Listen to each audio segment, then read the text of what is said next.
Bene, dai partecipanti a questa tavola rotonda vedete che sono in un certo senso rappresentano i diversi utenti, no, dei progetti che sono stati fin qui illustrati, quindi a loro darei subito l'incarico di illustrarci un momentino i loro punti di vista nell'implementazione e nell'uso di questo strumento, soprattutto direi dell'anagrafe unica regionale. In un certo senso la dottoressa Brattina ha anticipato un po' quelli che erano i benefici, adesso visti dal lato regionale. Adesso vediamo, e le chiedo a lei, dottor Santa Caterina, quelli che sono i vantaggi percepiti dall'utente e quelli che sono state in un certo senso le eventuali difficoltà nell'implementazione. Sì, intanto ringrazio di avermi invitato a questo consesso così importante.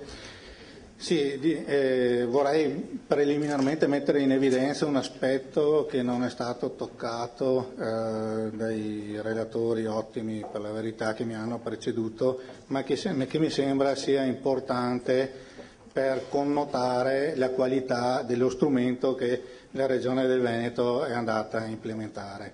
In realtà la differenza tra le anagrafi previgenti, che erano basate sul sistema del federalismo informatico e quindi ogni azienda aveva una propria procedura, e il passaggio a una procedura centralizzata regionale è di per sé stesso un vantaggio, perché l'anagrafe regionale in realtà ha una differenza genetica che la differenzia sostanzialmente da ogni altra procedura precedentemente esistente.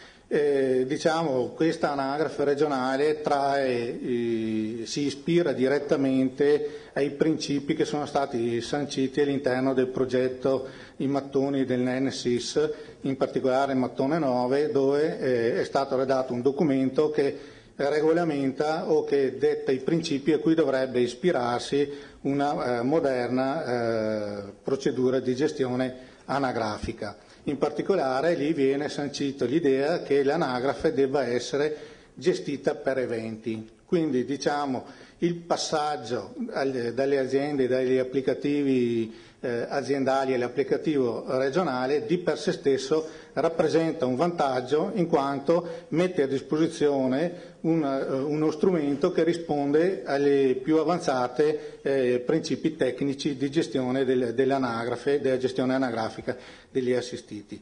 Certo, il passaggio all'anagrafe unica centralizzata, come evidenziava prima Marina, costringe il principio è che le regole non sono più nella testa degli operatori, ma piuttosto le regole sono nella procedura. Questo introduce una certa rigidità nel sistema e va a limitare quindi la discrezionalità che prima invece avevano le diverse aziende. Discrezionalità che potevano essere sia tecniche di realizzazione delle procedure, sia tra virgolette di politica di gestione attraverso gli accordi con i vari comitati della medicina o della pediatria per la gestione di casi particolari legati comunque alla scelta e alla revoca del medico. Quindi possiamo dire tranquillamente però che questo sacrificio in termini di sovranità locale delle aziende viene ampiamente compensato dall'obiettivo che non deve essere dimenticato, che è la costruzione del fascicolo sociosanitario unico regionale. L'anagrafe, come evidenziava Marina, necessita però di regolamentazione puntuale. Uno dei primi problemi che ci siamo trovati ad affrontare, a dover risolvere, era proprio la gestione dei massimali dei medici, dei pediatri, che le nuove convenzioni avevano introdotto con una gestione per contenitori.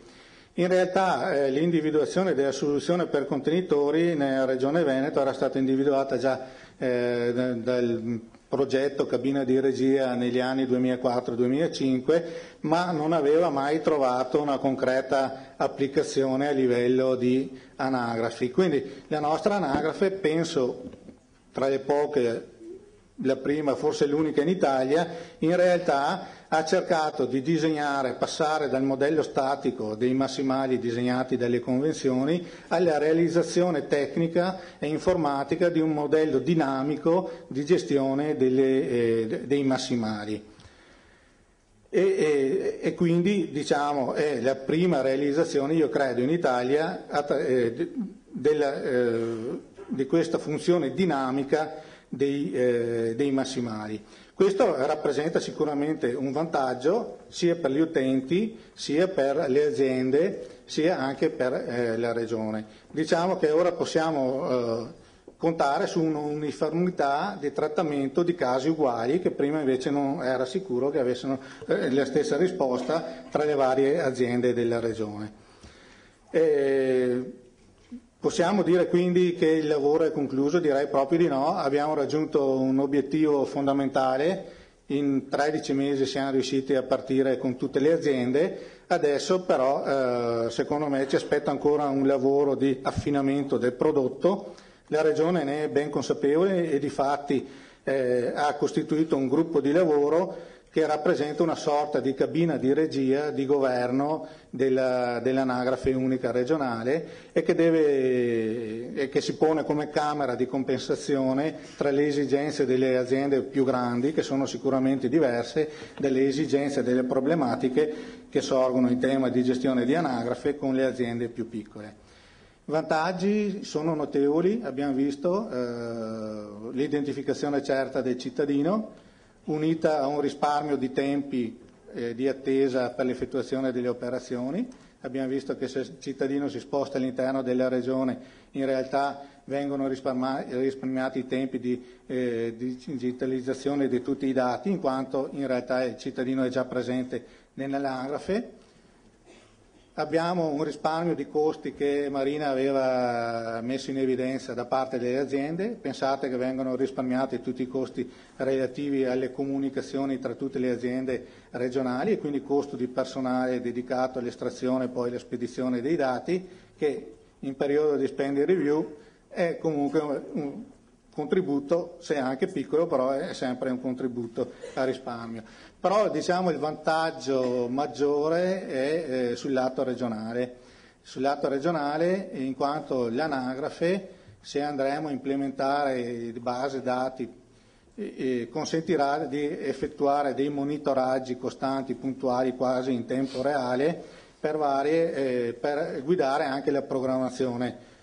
Faccio solo un esempio, pensiamo a tutti i progetti di miglioramento e di trasformazione dell'assistenza territoriale. Immaginiamo se è costruita bene una base dati, l'anagrafe dei medici di base, sarà facile monitorare la consistenza delle forme associative, la loro evoluzione, potrebbe essere rilevato a livello centralizzato la statistica di quanti medici usano un determinato software di cartella piuttosto che un altro, quanti medici hanno il contributo per il collaboratore di studio oppure per l'infermiere professionale. Quindi voglio dire, si apre una possibilità, avendo una base dati che andremo a strutturare sempre meglio, che rende possibili operazioni impensabili solo fino a qualche tempo fa.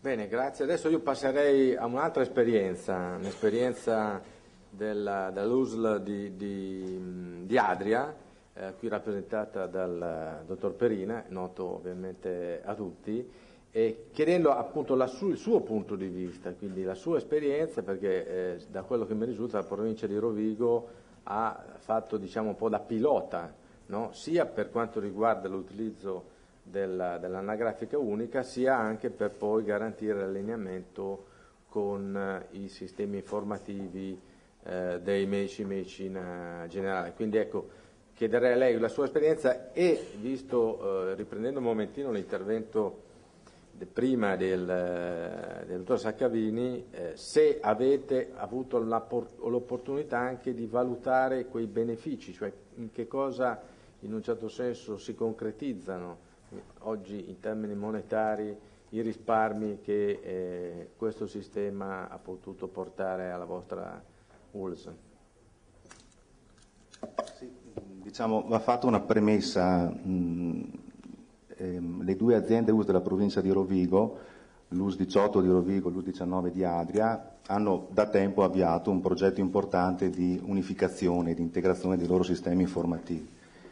Un'iniziativa partita nel 2004 con la scelta di uno strumento unico per la gestione delle attività territoriali, che poi in seguito ha subito una forte accelerazione anche in attuazione di alcune disposizioni regionali importanti in tema di ottimizzazione degli investimenti in ICT e soprattutto con riferimento all'implementazione di sistemi provinciali di prenotazione. Per effetto di questa iniziativa le due aziende ULSS disponevano già dal 2006 di un'anagrafe unica su base provinciale, quindi si erano dotate di uno strumento unico, lo stesso per entrambe le aziende, per la gestione delle operazioni di scelta e revoca del medico di medicina generale, e quindi già disponevano di una base dati integrata con posizioni anagrafiche univoche e quindi validate a livello provinciale.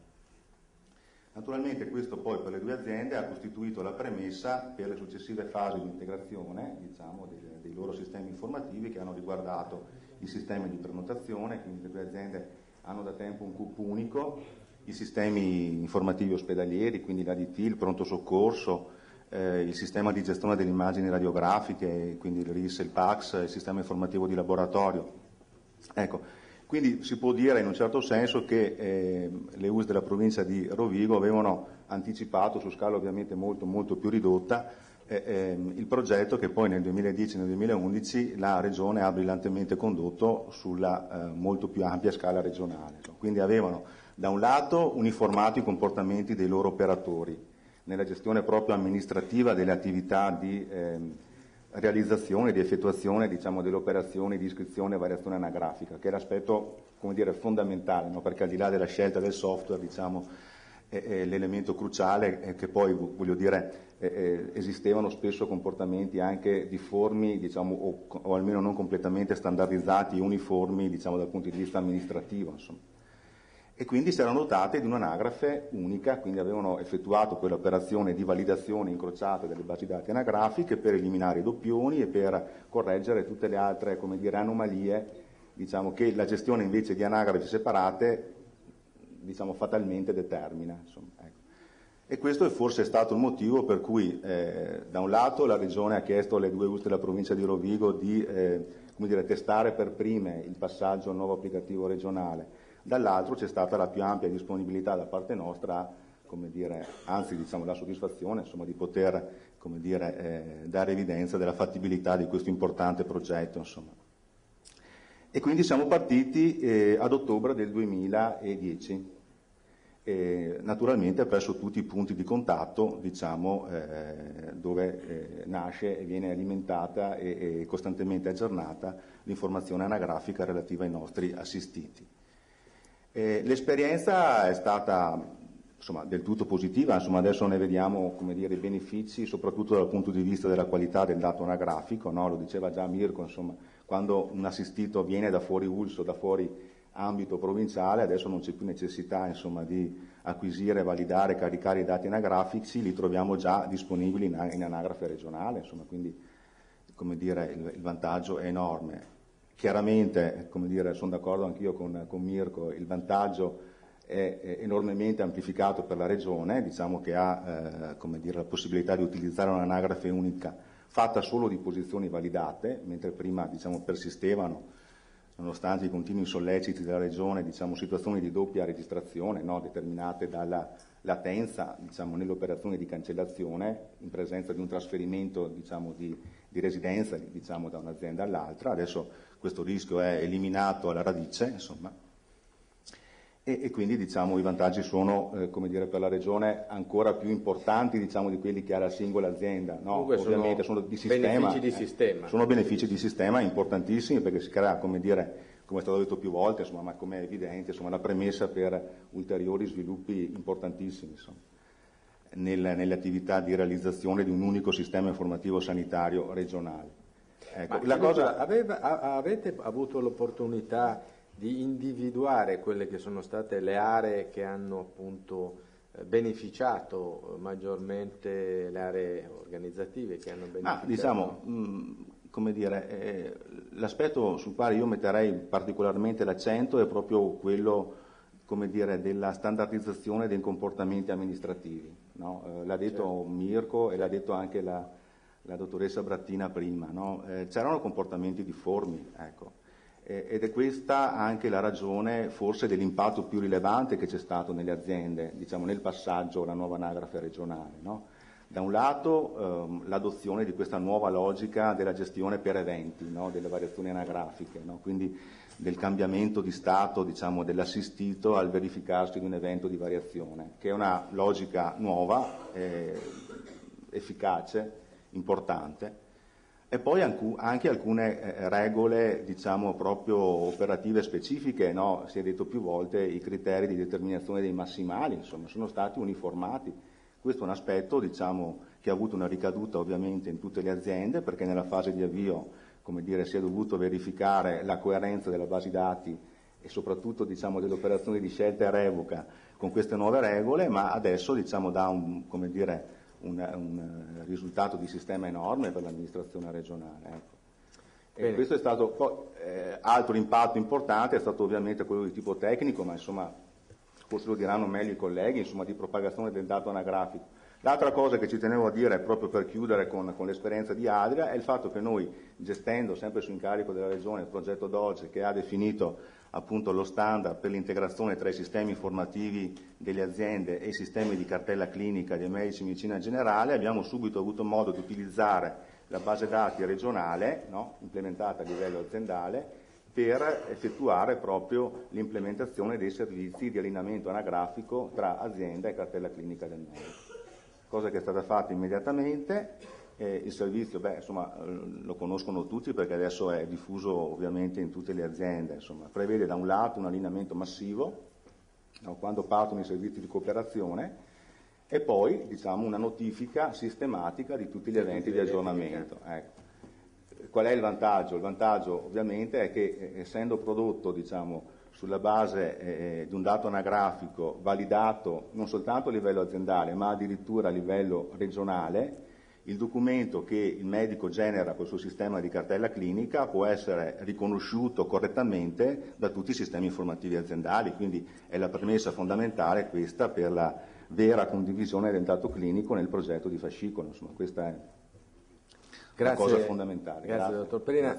Passerei un'altra a questo punto esperienza, quella dell'uso di Treviso con il dottor Soldano. Riprendo un momentino quello che diceva appunto il suo collega, che riguarda la propagazione a questo punto all'interno delle varie anagrafi, diciamo, dei sistemi dipartimentali, quindi come è stato a questo punto gestito questo aspetto. Certo. Anche per noi è stato un progetto di più ampio respiro che è stato realizzato nell'ambito dell'anagrafe aziendale, quindi l'anagrafe regionale ovviamente ha portato un contributo importantissimo in questa situazione. Elemento critico per noi era una identificazione corretta dell'assistito, per cui avevamo necessità di identificare correttamente l'assistito e quale anche presupposto per arrivare poi a quello che oggi è il fascicolo sanitario regionale. Per cui per fare questa attività sostanzialmente è transitata attraverso livelli di integrazione ben definiti per quanto concerne l'anagrafe regionale sostanzialmente e rivisitati e riconsiderati all'interno per quanto riguarda invece l'anagrafe dei contatti, l'anagrafe che sostanzialmente raccoglie tutti gli assistiti. Questa attività sostanzialmente è stata fatta attraverso l'impiego della messaggistica HR7 che ha consentito di ricondurre sostanzialmente all'anagrafe contatti tutti i dipartimentali, quindi evitando in questo modo che ci fossero anagrafi locali, quindi anagrafi, come dicevo prima nell'intervista nell'intervento dell'ingegnere Gubian, il rischio che potessero crearsi anagrafi sui singoli dipartimentali, ovviamente con una ripercussione poi abbastanza complicata, complessa in termini di identificazione poi nell'ambito del flusso anagrafico. Questo sistema ha consentito sostanzialmente di abbattere abbastanza quelle problematiche che si dicevano prima di doppioni, di errati caricamenti all'interno dei dipartimentali, e quindi ha consentito sostanzialmente di raggiungere un risultato del 45% per ciò che riguarda le posizioni doppie che si andavano a creare sostanzialmente nell'anagrafe dei contatti. Chiedo scusa, il 45% di riduzione o 45%? Di riduzione, sì. E quindi dovete arrivare al 100%? È chiaro. Quindi è un percorso, erano un po' le conclusioni, le attese che in qualche maniera si stanno in qualche modo avviando.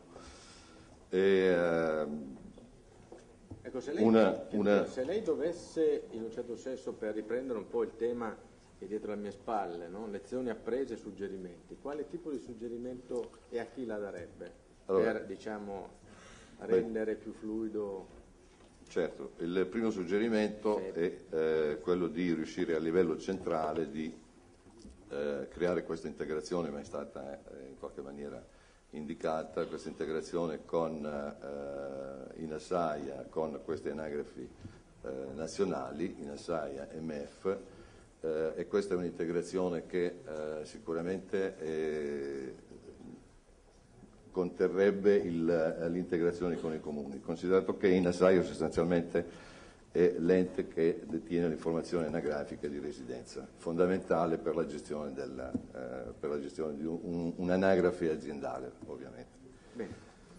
Sì, Grazie. Allora, a questo punto chiuderei questa tavola rotonda. Avevamo previsto di fare un secondo giro, ma devo dire purtroppo i tempi non ci sono e quindi ci limitiamo a questo primo giro. E quindi chiedo al dottor Giobelli, che è responsabile dei sistemi informativi dell'azienda ospedaliera di Verona, che rappresenta il fruitore a questo punto, no? Cioè abbiamo sentito i punti di vista delle ULSS, adesso sentiamo i punti di vista, diciamo, di un'azienda ospedaliera, e quindi qual è il suo punto di vista su quelli che sono i ritorni, no, di fatto delle notifiche anagrafiche nel suo sistema.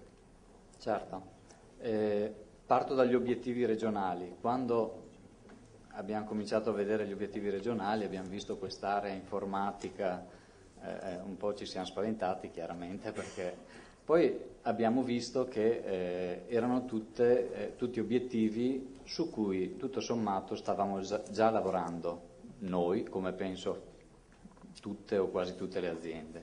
Quindi sono obiettivi in linea con la progettualità su cui il sistema informativo di un'azienda si deve muovere per ottenere quei risultati di efficientamento della struttura stessa, quindi per migliorare l'organizzazione e le operazioni che devono essere fatte nell'azienda. Per cui ben venga, in particolare per quanto riguarda l'anagrafe. Subito ho detto, vabbè, anagrafe, non ho tirato giù esattamente il testo dell'obiettivo, comunque parla di utilizzo dell'anagrafe scelta e revoca. Benissimo, ho detto, non c'entriamo niente, obiettivo raggiunto. In realtà poi abbiamo cercato di cogliere il vantaggio di questa cosa e abbiamo in qualche modo declinato, rivisto l'obiettivo, riproposto l'obiettivo dicendo integrazione con l'anagrafe regionale per recepire tutti i nuovi inserimenti e le modifiche che venivano fatte a livello di anagrafe scelta e revoca delle aziende sanitarie. E questo è il punto, noi non siamo solo fruitori del lavoro che fanno le aziende sanitarie, le aziende territoriali, le ASL, in quanto recepiamo il buon lavoro che fanno gli altri. Ben venga quindi questo obiettivo che per noi ci porta a migliorare la nostra situazione in termini di correttezza del dato anagrafico e di conseguenza tutti i benefici che ne conseguono. Chiaramente quando si parla di anagrafi in generale è una premessa importante per qualsiasi integrazione, parlo in generale. Se due sistemi devono parlare tra di loro, devono condividere le anagrafiche. Quindi l'obiettivo della Regione è chiaramente dover in qualche modo, soprattutto con il progetto di fascicolo sanitario, parlare sempre di più in tempo reale tra azienda e azienda, e questa è chiaramente una pietra miliare importante e un presupposto per poter ottenere questo risultato. Cosa abbiamo fatto quindi? Non mi soffermo molto perché, come potete pensare, non avendo mai avuto fino a questo momento, fino a prima di questa integrazione, una base dati certa, anagrafica dei pazienti, su cui la nostra base dati anagrafica dei contatti era quello che scriveva l'operatore nei sistemi dipartimentali e aziendali, con la cura nel tempo, in 20 anni di lavoro. Voi sapete bene che in quest'ultimo periodo sicuramente c'è molta più attenzione. Una volta l'attenzione nell'identificazione dell'anagrafica del cittadino era molto meno curata. Quindi già da prima si lavorava per cercare di imporre regole, di imporre vincoli applicativi, di gestire bene il dato e di differenziare all'interno dell'anagrafe dei contatti, l'anagrafe centrale dell'azienda ospedaliera di Verona, quelle che erano le posizioni corrette e quelle che erano le posizioni porcheria, chiamiamole, in modo tale che le posizioni non corrette non potessero in qualche modo essere riprese per utilizzarle ancora. Questo è stato l'obiettivo. L'anagrafe regionale ci ha dato una bella spinta per migliorare il dato e quindi avere tante posizioni corrette e meno posizioni non corrette. Avete potuto valutare la percentuale? La percentuale è ancora molto alta, cioè abbiamo circa 1.350.000 di posizioni corrette, di cui 1.000.000 un poco meno posizioni certificate, ovvero arrivate dall'anagrafe regionale, e abbiamo ancora 700-800.000 posizioni incomplete o comunque con dati anagrafici non congruenti, col codice fiscale che non matcha con i dati anagrafici. È chiaro che questo numero così elevato di posizioni non corrette non deve spaventare, perché tendenzialmente cerchiamo di non usarle più, non le possiamo cancellare, perché voi sapete che hanno ancora un utilizzo all'interno, se non altro storico, ma in parte anche non storico, perché alcune posizioni da pronto soccorso o quant'altro devono comunque essere acquisite anche se non perfettamente coerenti, però ecco, quindi diciamo che la spinta è stata molto importante. Quello che siamo riusciti a fare come integrazione, non mi soffermo nel descrivere dettagli tecnici che sono già stati menzionati, HL7, porte di dominio e quant'altro, siamo riusciti a caricare, caricamento iniziale, poi messaggistica di aggiornamento solo per la provincia di Verona per il momento, quindi questo è un primo problema, se vogliamo. È chiaro che la provincia di Verona è la provincia di maggiore impatto come pazienti che accedono all'azienda, però sicuramente abbiamo molti pazienti che arrivano anche da altre province, quindi su questo c'è un primo ragionamento da fare, su cui forse noi siamo anche tra i pochi o forse gli unici, forse Padova, che ha l'acquisizione anche di altre aziende, per cui questo è uno scenario che immagino possa essere di interesse come prossimo sviluppo anche per la regione, come decisione di cosa fare, perché non è da escludere che il flusso di dati, se si volesse aggiornare tutte le aziende sanitarie con tutte le posizioni che cambiano, diventa molto significativo e difficilmente gestibile dal punto di vista tecnico, per cui bisogna riflettere su quali modalità utilizzare, ad esempio andando a interrogare per le posizioni non in uso frequentemente direttamente senza avere un aggiornamento. Insomma, sono riflessioni su cui è importante riflettere. Chiaramente quello che recepiamo sull'anagrafe centrale con queste modalità, bisogna chiudere, viene poi diramato su tutti i dipartimentali, in modo tale da avere una base dati anagrafica tendenzialmente sempre più corretta ovunque. Velocemente, che cosa... obiettivi raggiunti, chiaramente efficientamento per quanto riguarda una serie di operazioni a sportello nell'identificazione del paziente e quant'altro, qualità del dato e di conseguenza miglioramento nei flussi della mobilità e tutti i flussi in sostanza, ma principalmente è stata importante come operazione per poter in qualche modo lavorare sul dossier sanitario che oggi consultiamo da tempo all'interno dell'azienda, ma che abbiamo cominciato a dare in visione al cittadino e su cui chiaramente una problematica, una conflittualità di dati anagrafici non ci può fare star tranquillo nel far vedere un documento a un cittadino invece che a un altro, quindi il dossier sanitario, che è sicuramente una delle cose fondamentali per poter parlare poi di fascicolo, ovvero di documenti anche, acquisiti anche al di fuori dell'azienda, noi lo diamo solo in visione al cittadino, solo in caso di presenza di dati in qualche modo certificati. Bene, grazie dottor Giubelli. Io chiuderei qui proprio perché siamo andati assolutamente fuori tempo massimo. Ho sentito delle interessanti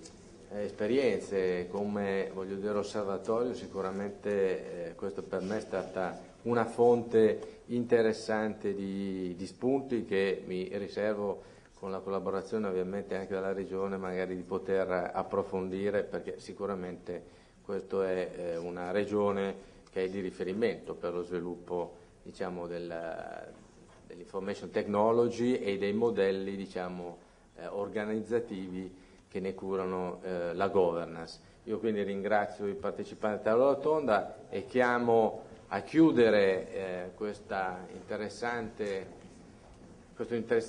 incontro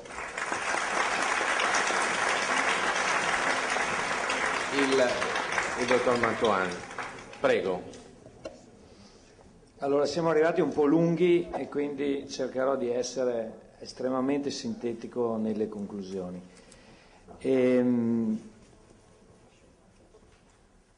Questo convegno è stato fatto per una serie di coincidenze, è capitato a ottobre. A ottobre di 2 anni fa sono state, quindi non è stato scelto ottobre, è arrivato ottobre. A ottobre di 2 anni fa sono state posti gli obiettivi dei direttori generali, vi ricordate? Quelli che sono stati citati stamattina. In 2 anni è cambiato il mondo. Cioè 2 anni fa questa regione si è data, quando lo spread era a 100, quando luglio del 2011 sarebbe arrivato un anno dopo, quando agosto del 2012 sarebbe arrivato 2 anni dopo, quando nessuno pensava allo spread del 600, nessuno pensava al governo Monti, nessuno pensava a 12 miliardi di taglio del Fondo Sanitario Nazionale. Ad ottobre del 2010 noi ci siamo dati degli obiettivi che oggi, in questo momento, sono contento che questo convegno sia intanto stato tenuto a un livello solo di operatori, perché alla fine noi dobbiamo farci i complimenti. Questi obiettivi hanno oggi portato il Veneto ad essere una delle regioni che è riuscita a fare razionalizzazione, è riuscita a fare efficientamento del sistema. Riusciamo ancora a reggere i tagli imposti dalla situazione, non è che li ha imposti il governo, li ha imposti Monti, ma soprattutto la cosa importante è che abbiamo una progettualità e siamo riusciti anche nell'ambito della nostra razionalizzazione a non tagliare eccessivamente, anzi a non tagliare i servizi per i cittadini e riuscire a ricavare risorse anche per gli investimenti.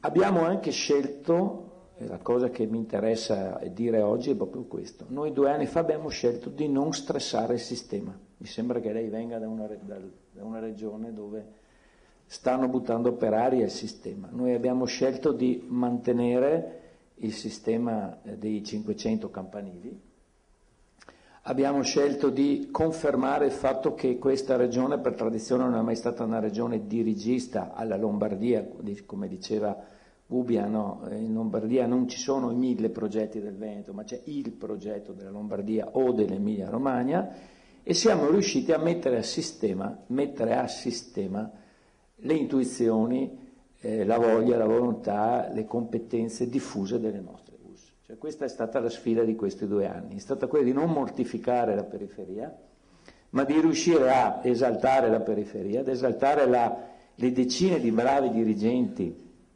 di cui si compone il sistema sanitario veneto, di metterle a sistema, di non mortificarle e di riuscire a far parlare tra di loro e mettere a confronto tra di loro e farlo diventare un confronto positivo, non un confronto punitivo, le varie realtà delle nostre 24 aziende.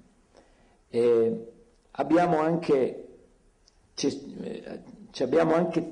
tenuto a mantenere l'impostazione del sistema, e cioè alla regione programmazione, indirizzo, controllo, alle ULSS, alle aziende direttori generali la gestione, con tutti gli annessi e connessi, e mi permetto di dire che oggi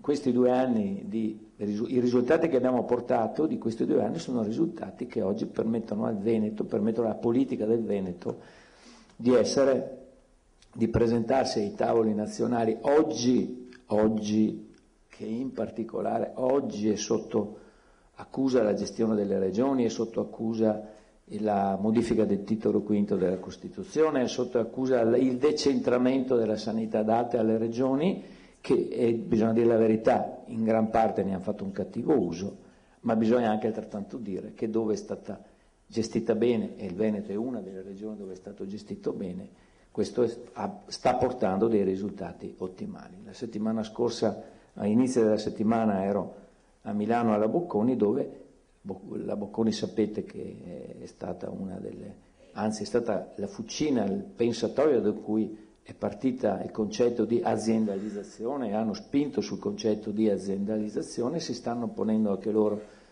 il quesito: ma l'aziendalizzazione ha ancora un senso in Italia o dobbiamo tornare all'accentramento, o addirittura dobbiamo cambiare modello? Ecco, io devo dire che la risposta del Veneto,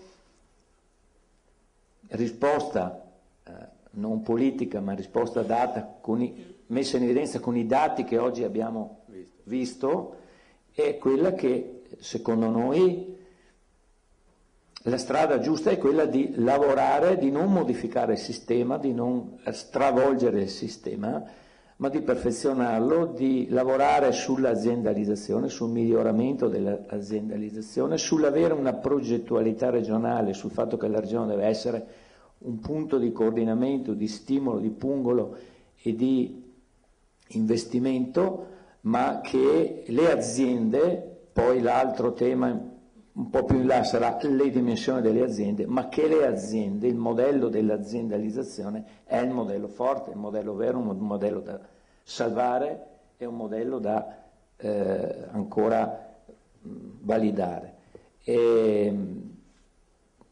Concludo siamo un po' alla fine del mandato dei direttori generali, siamo alla fine del mandato delle terne direttori sanitari, amministrativi, eccetera, eccetera, quindi non so se da qui a fine anno avremo occasione ancora, ma l'occasione di oggi è per ringraziare tutti di quello che è stato fatto in questi 2 anni, dei risultati, mi permetto di dire, straordinari che abbiamo avuto in questi 2 anni. Ripeto, siamo riusciti a mantenere un livello sanitario di assoluta efficienza, a dare risposte ai cittadini, mantenendo i costi, razionalizzando e soprattutto avendo ancora una grande progettualità. Grazie. Grazie.